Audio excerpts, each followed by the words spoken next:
Okay, so today I'm going to be reading this. As ever, it'll be 10 pages at a time. This is the front cover, and the tagline says, "When Shelley and her crew get on the wrong side of an alien legal system, their rights disappear down the nearest black hole. To hear their appeal, don't miss our Glitter Chasers' newest adventure on the road to riches." Alright, here we go. From the Power Archives comes To the Bidder Goes the Moon, Part 4, Stolen Choices.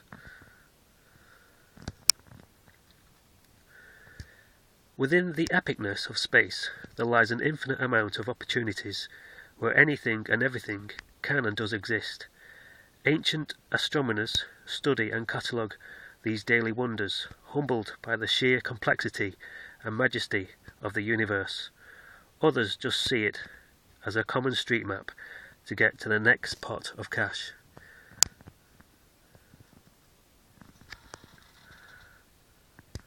This is the case with the crew of this poor ship, who have jettisoned their respective careers in favour of helping their well-you friend win his planetary lottery, which has turned 2 planets upside down with the rush of greed. They fly now, propelled by a powerful engine and the lure of a golden sheen on their faces.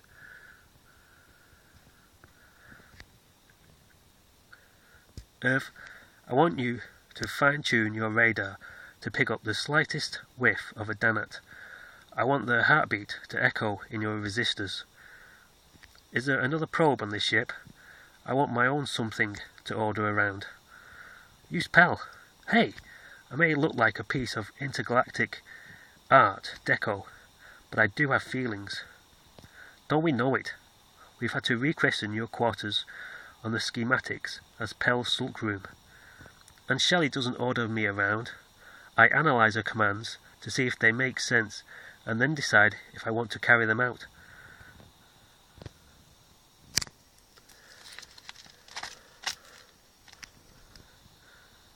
Earth, the soap dispenser shares the same rank as you. Just do it. So where are we running from the Danats to? When I'm not being used as a footrest, I do come up with a plan from time to time, you know. I hacked into the navigational computer on my predecessor's ship with the computers here to find out where he hid his stockpile of money. So we're off to inherit it before the Nelworks find it first. He hid it? It's not buried, is it? I hate digging. How are you unqueuing?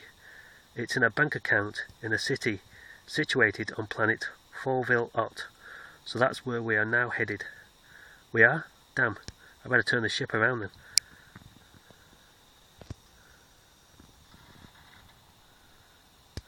The ship eventually plunders the heavily polluted Fauville-Ott's atmosphere and docks surreptitiously on the predestined city.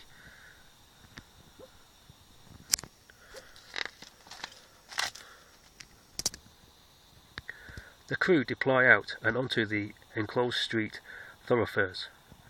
Pell says he doesn't need all 4 of us to go to the bank. I don't really need you to come either. Someone has to make sure you come back safely, or at all. Are you saying I'd steal from my shipmates? No, it's just we don't know how rough this city is. But yeah, you do spend way too much time in the vault counting and recounting this stuff for comfort. So you two can either stay on the ship or go for a tour of this city. I vote for the tour. Gives us a chance to experience a different race's culture, and I'm always on the lookout for a mate. Don't I know it? That's the second thing my radar's tuned to right after the Danats.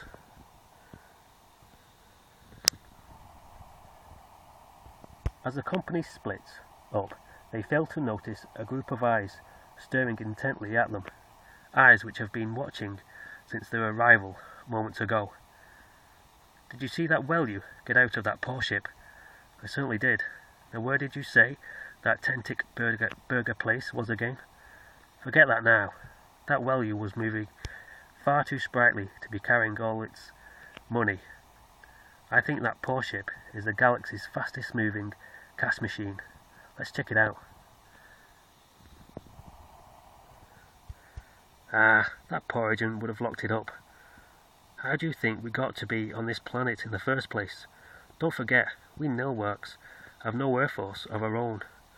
We'll pick our way into it.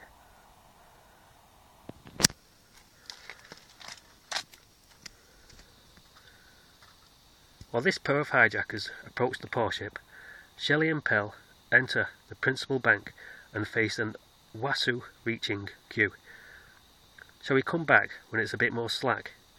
I'm afraid this is the slack time. You should see this place at lunch times. Don't worry about it. Come over here a minute, Shelley.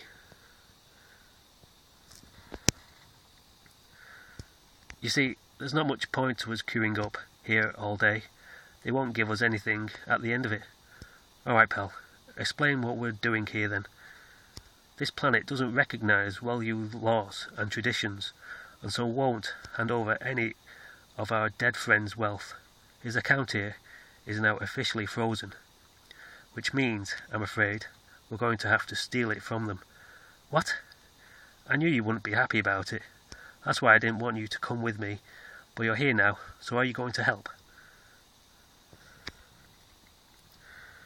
We'll only be taking what's rightfully ours. It's such a pity you don't see it that way, or there would be no need for this. Okay, I'll help, if only to make sure you don't get yourself arrested. Tell me, Pell, though, how were you going to rob a bank alone and without weapons? You mean that would be easier?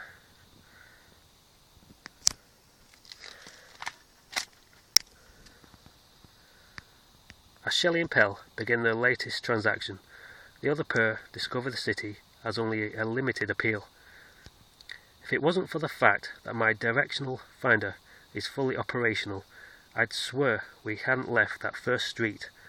I get the impression the architect of this place only had the one idea, and that wasn't a good one. Yeah, and the females aren't much better either. I keep telling you, we haven't seen any yet. They've all been male. Are you sure? Trust me, I'm a probe. I'd know. The pleasant afternoon stillness is shattered by a ship blasting off and thundering over the walkways. The ship is of a familiar design to two of the pedestrians. Hey look, there's another one of you poor agents here. That's funny. We share the same battle scars on our ships. That's poor agents for you, always getting into all sorts of scrapes. Take us, for example. Our current predicament is that our ship has been stolen. It has? How can you tell? The only ship in the sky is that one poor ship. All those organs in your head don't really don't leave a lot of room left over for your brain, do they?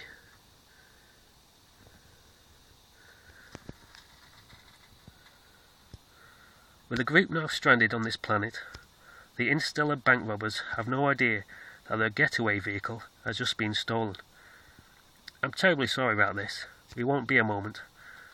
You should be ashamed of yourself. You're a poor agent, for heaven's sake. I know I am. They gave you a gun to shoot the bad guys and to cut through any red tape, which is all that I'm doing now. If any of you have any firearms, please feel free to speed up the banking process yourself once we're finished. I want you to give me all the money in bank account number 3861. And if I don't? Okay, leave it there. Carry this on in part 2. So, see you all on that one.